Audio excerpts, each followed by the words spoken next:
కర్కాటకం వారికి గనక చూసుకున్నట్లయితే కర్కాటకం రాశి వారికి ప్రస్తుతం ఉన్నటువంటి గ్రహస్థితి ఏ విధంగా ఉంది, మీరు ఏ విషయాల పట్ల జాగ్రత్తగా ఉండాలి, ఏ దేవత ఆరాధన చేయాలి అనేటువంటి విషయం కనుక చూసుకుంటే, మీ యొక్క రాస్యాధిపతి కన్యా రాశి నుంచి మీన రాశి వరకు తిరుగుతాడు. ధనస్థానంలో కేతువు మరియు అష్టమంలో రాహువు అండ్ బుధుడు. ఆ బుధుడు 11వ తేదీ వరకు అక్కడ 11 నుంచి మీనంలోకి మారిపోతాడు. మీన రాశిలో శని కుజ రవి గ్రహాలు ఉండడం, శుక్రుడు మేషరాశిలో ఉన్నాడు, అంటే మీకు దశమ స్థానంలో ఉన్నందుకు ఈ యొక్క గ్రహాల యొక్క స్థితి మూలంగా మీకు ఏ విధంగా ఫలితాలు జరగనున్నాయి, ఏ దేవతారాధన చేసుకోవాలి అనేటువంటి అంశాలు చెప్తుంది నేనైనప్పటికీ, చెప్పిస్తుంది సాక్షాత్ లలితా అమ్మవారిగా భావిస్తూ, ఆ లలితాంబిక అమ్మవారి యొక్క అనుగ్రహం మీకు పరిపూర్ణంగా కలగాలని మనస్ఫూర్తిగా కోరుకుంటూ, ప్రధానంగా ఇక్కడ మీకు ఎప్పుడైతే ఈ చంద్రుడి యొక్క స్థితి తిరుగుతుందో, ముఖ్యంగా మనస్కారకుడు అవుతాడు, మీకు రాస్యాధిపతి అవుతాడు. కాబట్టి 5, 6, 7 తేదీలు నిర్ణయం తీసుకునే విషయంలో చాలా జాగ్రత్తగా ఉండండి. మరియు 14, 15, 13, 14, 15 తేదీల్లో వాహనం మీద వెళ్ళేటప్పుడు అతివేగం అనేటువంటిది పనికిరాదు. వాహనాలు లోయలు, కొండలు, లేకపోతే కేవ్స్ లాంటి ప్రదేశాలు వెళ్ళినప్పుడు చాలా జాగ్రత్తగా ఉండండి. ధనపరంగా మీకు అభివృద్ధి కావాలి అంటే 2వ స్థానంలో కేతు ఉన్నాడు కాబట్టి గణపతిని ఆరాధించడము, సూర్య నమస్కారాలు చేసుకుంటే ఖచ్చితంగా మీకు ధనపరమైన అభివృద్ధి పెరుగుతుంది.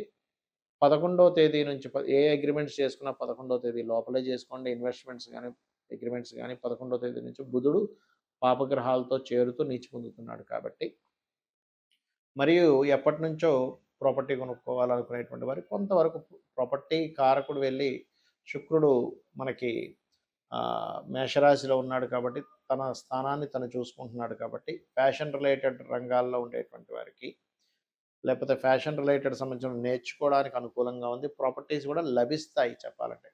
ఎప్పటి నుంచో కొనుక్కుందాం, ఫలానా కోర్స్ చేద్దాం అనుకునేటువంటి వారికి ఈ ఈ పక్షం ఖచ్చితంగా అనుకూలంగా ఉంది. అందులో ఎటువంటి సందేహం లేదు. సంతానంతో, స్నేహితులతో కొంత ఘర్షణ వాతావరణము, షేర్ మార్కెట్ మూలంగా కొంత స్ట్రెస్ అవ్వడం అనేటువంటిది బలంగా చూపిస్తుంది. అదేవిధంగా కాస్త అష్టమ రాహు ఉన్నందుకు వాహనం మీద వెళ్ళేటప్పుడు కొంత జాగ్రత్తగా ఉండండి.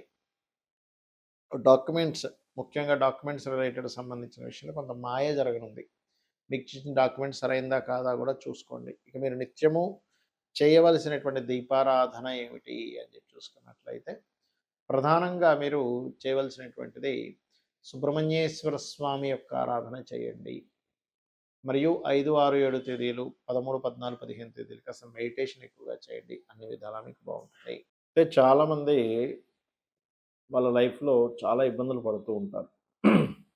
ఉద్యోగం రావట్లేదనో, వివాహం అవ్వట్లేదనో, లేకపోతే ధనపరంగా సంపాదన లేదనో, ఆరోగ్యంతోనో ఇలాగ.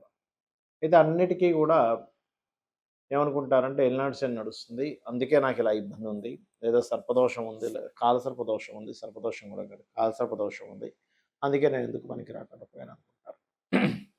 ఒక విషయం బాగా గుర్తుపెట్టుకోండి, ఎక్కడ కూడా మహర్షులు వాళ్ళు రాసినటువంటి గ్రంథాలలో ఏలినాడు శని వల్లనే నువ్వు పూర్తిగా లైఫ్లో ఎందుకు పనికి రాకుండా పోతావని లేదు. ఏలినాడు శని ప్రభావం ఉంటుంది. ఏంటి లేట్ అవ్వడం, ఎందుకంటే నేను దీని మీద రీసెర్చ్ చేసి మరీ చెప్పాను చాలాసార్లు, కొన్ని సంవత్సరాల నుంచి చెప్తూనే వస్తున్నా. జ్యోతిష్శాస్త్రం అనేటువంటిది మనల్ని ఏదో మూఢత్వంలోకి ఎందుకు పనికి రాకుండా చేయడానికి కాదు, జ్ఞానాన్ని ఇచ్చేది, జ్యోతి వెలుగునిచ్చేటువంటిది. కాబట్టి ఎల్నాడు శనిలో కొంత ఆలస్య వ్యవహారాలు, కొంత నెగ్లిజెన్సీ, మనంతట మనమే బద్దకించుకునే అవకాశాలు వదులుకోవడము, ఇలాంటివి జరుగుతాయి. నేను కాదనట్ల. ఎందుకంటే అదే ఎల్నాడు శనిలో సీఎంలు, పిఎంలు అయిన వాళ్ళు చాలామంది ఉన్నారు, ప్రెసిడెంట్లు అయిన వాళ్ళు చాలామంది ఉన్నారని, కాల్సర్ప యోగం ఉండేటువంటి వారు మెగాస్టార్ చిరంజీవి కూడా అందులో ఉన్నారని కూడా నేను చెప్పడం జరిగింది. అంటే ఏమిటి ఇక్కడ, ఎంతసేపు ఈ కాల్సర్ప యోగము, ఎల్నాడు శని అనే కదా, కాల్సర్ప యోగం కాలానికి పనిచేస్తుంది. జన్మజాతకానికి అసలు అప్లై చేయొద్దన్నారు. సరే, అంతగా మీకు అదే బాధగా భయంగా ఉంటే మీరు కాళహస్తికి వెళ్ళండి, లేకపోతే రాహుకేతువుల దగ్గర దీపారాధన చేయండి. లేనట్లయితే దుర్గా గణపతి ఆరాధన చేసుకుంటే కూడా ఆ యొక్క దోషం మీకు ఒకవేళ ఉందని అనిపించినా అది పూర్తిగా నశించిపోతుంది. మరి ఏమిటండి అంటే, మీ పర్సనల్ చార్ట్. ఎదగలేకపోతున్నాము, మీరు లైఫ్లో ఏంటోనండి అన్నీ ఇరుక్కుపోయినట్టుగా ఉన్నాయి అనుకున్నప్పుడు మీరు చూడవలసింది ఏమిటి అంటే, మీ యొక్క జన్మజాతకంలో లగ్న ప్రభావం ఎలా ఉందో చూడాలంటే, లగ్నాధిపతి ఎక్కడున్నాడు, ఎలా ఉన్నాడు, ఇది పర్ఫెక్ట్గా జ్యోతిష్ శాస్త్రంలో చూసే విధానం. అంటే చూడండి కొంతమంది చాలా టాలెంటెడ్ అండి. కానీ ఏంటో స్ట్రక్ అయిపోయింది ఆయన లైఫ్ అంటూ ఉంటాం. అది లగ్న ప్రభావం. ఏమీ రాని వాళ్ళు కూడా బాగా సంపాదిస్తున్నారు. పెద్ద టాలెంట్ లేదు. సాఫ్ట్‌వేర్ రంగాల్లో పెద్దగా ఏమీ లేదు. కానీ ఆఫీస్‌లో బాస్ అతన్నే మెచ్చుకుంటున్నాడు. లేకపోతే ఎటువంటి బిజినెస్ మీద పెద్ద ఇది లేదు. కానీ అతనికే బిజినెస్ బాగా జరుగుతుందని కొంతమంది బాధపడుతూ ఉంటారు. ఎంతో టాలెంట్ ఉంటుంది. ఎంతో నిజాయితీగా పనిచేస్తున్నా సరే ఎందుకో డబ్బులు రావట్లేదని పాపం చాలామంది బాధిస్తూ ఉంటారు. అలాంటప్పుడు మీరు చూడవలసింది ఏమిటంటే మీ ధనాధిపతి ఎవరు? మీరు ఏ వ్యాపారం చేస్తే డబ్బులొస్తాయి? లేదా ఏ ఉద్యోగంలో ఎటువంటి స్కిల్స్ నేర్చుకుంటే డబ్బులొస్తాయి? ఎ ఈ ఇప్పుడు మాత్రమే కేవలం కొంత తాత్కాలికంగా కొంతవరకు ధనం రాకుండా ఉండే ఇవి నడుస్తుంటాయి. అప్పుడు మీరు ఏ దేవతారాధన, ఏ మంత్రాన్ని చేసుకుంటే అందులో ముఖ్యంగా ప్రధానంగా లలితా సహస్రనామాలలో ఓం సంపత్కరీ సమారూఢ సింధుర వ్రజసేవితాయే నమః అనే మంత్రం చేయడం ద్వారా మీకు అమ్మవారి యొక్క ఆ యొక్క నామ జపము మూలంగా పూర్వజన్మల్లో మనం తెలుసో తెలియకో ఏదో కొన్ని కొన్ని తప్పిదాలు చేస్తూ ఉంటాం. అది మానవ సహజం. తెలుసో తెలియకో ఏదో కొన్ని కర్మలు, కొన్ని పాపాలు, కొన్ని పుణ్యాలు కూడా చేస్తుంటాం తెలుసో తెలియకో. కాబట్టి అలాగ వచ్చినటువంటి కర్మ మనల్ని అడ్డుకుంటున్నప్పుడు అమ్మవారి యొక్క నామాల్లో ఇందాక నేను చెప్పినటువంటి ఆ నామం ఒకటి, రెండవది ఓం ధర్మాధ్యక్ష, ధనాధ్యక్ష, ధనధాన్య వివర్ధిని నమః అనే నామం కూడా అద్భుతంగా పనిచేస్తుంది. ఇదే రకంగా మూడో భావం మీరు చేసే ప్రయత్నాలు. నాలుగవ భావం అంటే మీ విద్య, మీ యొక్క మీరున్న వాస్తు, మీరు ఏ డైరెక్షన్‌లో ఉండకూడదో ఆ డైరెక్షన్‌లో వెళ్ళుండి మీ అదృష్టాన్ని దూరం చేసుకునుంటారు. ఇది కూడా తెలీదు చాలామందికి. అన్ని దిశలు మంచివే. భగవంతుడు అన్ని దిశలు మంచివే సృష్టించాడు. ఏ దిశ కూడా చెడ్డది కాదు. కానీ మీకేది పనికొస్తుంది? కొంతమంది చూడండి షుగర్ ఉంటే చక్కెర పనికిరాదు. చక్కెర తినలేదు. తినకూడదు. అలా అని అందరికీ ఇబ్బందా కాదు. అదేవిధంగా కొంతమందికి ఒక సైజు చొక్కానో, ఒక సైజు చెప్పో మీకు కరుస్తుంటుందది. అలా అని చెప్పు దోషం కాదు. మీకు టైట్ అయిపోయింది. ఇంకొక వ్యక్తికి అదే చెప్పు బావుంటుంది కూడా. ఆ రకంగా ఏంటంటే మనకి ఏ డైరెక్షన్ పనిచేస్తుంది. సంతాన అభివృద్ధి పంచమ స్థానంలో ఉంటుంది. మన ఆలోచన విధానం పంచమ స్థానంలో ఉంటుంది. ప్రేమ వ్యవహారాలు కొంతమంది చూడండి ప్రేమ వ్యవహారాల్లోకి వెళ్ళి ఇబ్బంది పడితే మరి కొంతమంది ఆ ప్రేమ మూలంగానే వాళ్ళ లైఫ్‌లో అద్భుతమైన స్టేజ్‌కి వెళ్తారు. ఎందుకంటే ప్రేమించిన వారిని నేను అద్భుతంగా చూసుకోవాలి అనేటువంటి భావనతో. ఫ్రెండ్స్ వల్ల కొంతమంది చెడిపోతే అదే ఫ్రెండ్స్ వల్ల కొంతమందికి అద్భుతంగా కలిసొస్తుంది. అది పంచమ స్థానంలో ఉంటుంది. రుణము, రోగము, శత్రుత్వాలు ఎందుకు ఏర్పడుతున్నాయి? మనం ఎవరికి రుణపడి ఉన్నాం? ఎవరి ద్వారా శత్రుత్వాలు పొందుతున్నాం? దాని నుంచి మనం ఎలా దూరంగా ఉండాలి? ఏ నామాన్ని చేసుకోవాలి? ఆరో స్థానంలో ఉండే గ్రహాలను బట్టి, ఆరో స్థానంలో ఉండే గ్రహాలకు సంబంధించినటువంటి దాన ధర్మాలు, స్థానంలో ఉండే గ్రహాలకు సంబంధించినటువంటి దీపారాధన చేయడం అనేటువంటిది మంచి ఫలితాలు ఇస్తుంది. అదేవిధంగా మనిషి యొక్క లైఫ్‌లో మోస్ట్ ఇంపార్టెంట్ పాయింట్ సప్తమ స్థానము. ఇది వివాహ జీవిత భాగస్వామిని చెప్తుంది. ఎలాంటి వ్యక్తి వస్తారు? మీ కర్మలో ఎవరున్నారు? దాన్ని మీరు యాక్సెప్ట్ చేయాలి. అంతేగాని అలా అని మ్యారేజ్ మ్యాచింగ్ ఎందుకు చూస్తున్నామండి అనిపించొచ్చు ఇక్కడ మీకు. ఎందుకంటే నాకు కూడా ఒకప్పుడు ఇలాంటి సందేహాలొచ్చాయి. అదేంటంటే వివాహం అనేటువంటిది ఒక ఫ్రీ వీల్. ప్రతి మనిషికి 3-5 సార్లు వస్తుంది. ఈ మంచి సమయంలో నువ్వెప్పుడు చేసుకుంటావో ఎంచుకొని చేసుకోవడం ముఖ్యం. అంతేగాని సర్లే ఎలాగుంటే అలా ఉంది అని మనం అన్నిట్లో అనుకోవట్లేదు.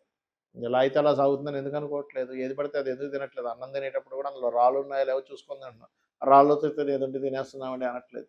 ఎందుకు అంటే మనకి భగవంతుడు ఒక ఫ్రీ వీల్ కూడా ఇచ్చాడు. అంటే మన మన చేతిలో కొంత ఉంచి కర్మ సిద్ధాంతం కర్మపరంగా మనకు కొంత జరుగుతూ ఉంటుంది. అందులో దృఢంగా జరిగేటువంటి కర్మ ఉంటే అది మాత్రం మనం తప్పించలేం. ఆ కర్మ అనుభవించడానికే భూమి మీదకొస్తారు. ఆ రకంగా వృత్తి, వ్యాపారాలు విదేశాలకు వెళ్లి చేసే యోగం ఉందా? ఇక్కడ ఉండి అభివృద్ధి అయ్యేటువంటి యోగం ఉందా? వ్యాపారంలో అభివృద్ధి అయ్యే యోగం ఉందా? ఏ వ్యాపారంలో మీరు అభివృద్ధి అవుతారు? అనేటువంటి అనేకమైనటువంటి అంశాలు మనకి జ్యోతిష్ శాస్త్రం చెప్తూ ఉంటుంది.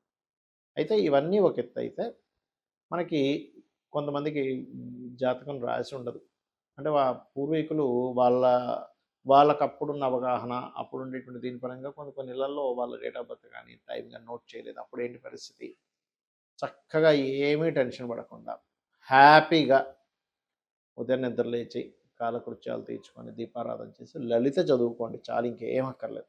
లేదంటే నాకు విష్ణుమూర్తి ఇష్టం చక్కగా విష్ణు సహస్రనామాలు చదువుకోండి. లేదంటే నాకు శివుడు అంటే ఇష్టం అండి శివ సహస్రనామాలు చదువుకోండి.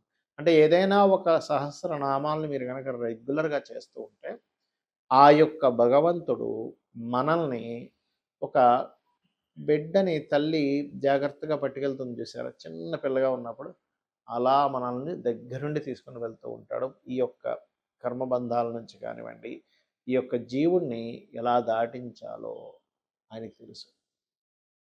ఇక్కడ ముఖ్యంగా గోశాలకు వెళ్ళడము, నిత్యము దీపారాధన చేయడము, నిత్యము లలితా సహస్రనామాలు లేదా మీ ఇష్టదేవత ఆరాధన చేసుకోవడమే మీ యొక్క జాతక చక్రంలో ఉండే దోషాలను పూర్తిగా తీసేస్తుంది. శ్రీమాత్రే నమః.